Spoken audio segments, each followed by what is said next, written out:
Encore quelques degrés franchis de ce pas ferme, et de là, après escalade, ils atteindront le terme. Le sommet désiré va leur livrer ses fleurs.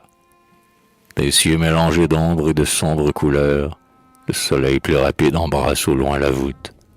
Il s'abaisse, on dirait qu'il veut, las de sa route, choisir, pour s'y poser dans le calme du soir, ce fait où deux enfants ont rêvé de s'asseoir.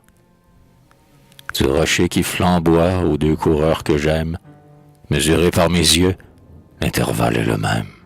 Qu'entre ce trône ardent et les pieds d'or du Dieu, le terme de la course apparaît au milieu. Ah, songeant au duel de Jacob et de l'ange, moi j'assistais d'en bas à cette lutte étrange. Cependant les troupeaux, les hommes de labour, se hâtent vers la plaine avant la fin du jour. À travers la bruyère et les taillis en pente, sur la roche inégale où le sentier serpente, les chèvres, les brebis, les vaches aux poils roux passent en longue file en contournant les houes.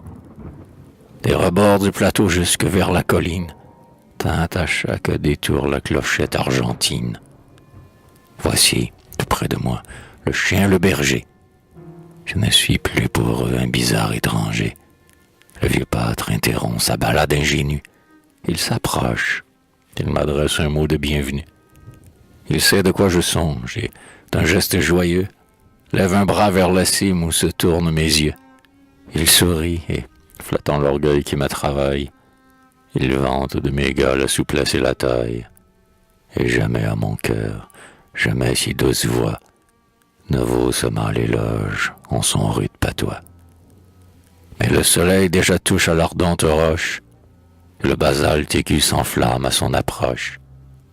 Tout à coup, ça fait son sur le sombre plateau, comme un bloc de fer rouge écrasé du marteau, s'éparpille en éclairs contre la noire enclume. L'astre en feu rejaillit et tout l'azur s'allume. Or, du même coup d'œil qui saisit dans les airs les jets de l'incendie et le vol des éclairs, j'aperçois, dessinés en silhouette noire, mes gars, les bras levés en signe de victoire. Voilà le globe d'or descendu derrière eux, un trait rouge a bordé le profil ténébreux du rocher dominant la montagne au flanc sombre. Dans le ciel bleu, je vois s'agrandir les deux ombres, et de là-haut, deux cris serrés et triomphants apportent le salut et l'orgueil des enfants. Alors, bénissant Dieu de mon œuvre achevée, heureux d'ouvrir l'espace à ma chair couvée, je songe que le jour du combat va venir pour eux et qu'il s'agit pour moi de bien finir. Et je me réjouis par-dessus toute chose de laisser après moi des soldats à ma cause, au droit, à l'idéal, à tout ce que je crois. Des fidèles, enfin, au Dieu mort sur la croix.